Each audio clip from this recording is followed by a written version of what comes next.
Welcome to the Slop Farm. Enjoy the video.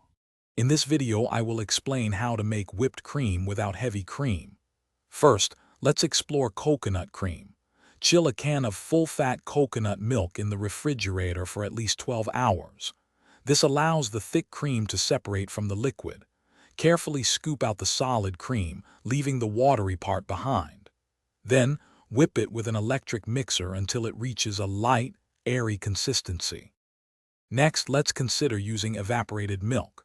For best results, chill an unopened can of evaporated milk in your mixing bowl in the freezer for about 30 minutes. The colder the milk, the better it will whip. Pour the icy cold milk into your chilled bowl and beat it on high speed with an electric mixer. Continue whipping until it becomes light, fluffy, and holds soft peaks, perfect for desserts.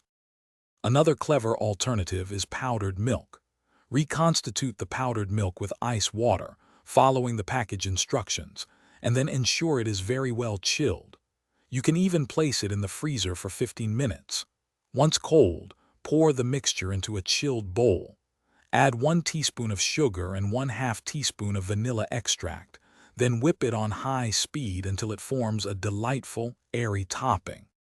To ensure success with any of these methods, remember a few key tips. Always start with extremely cold ingredients and chilled bowls and beaters. This significantly helps the mixture whip up properly. For added sweetness and a bit more stability, consider incorporating 1 tablespoon of powdered sugar.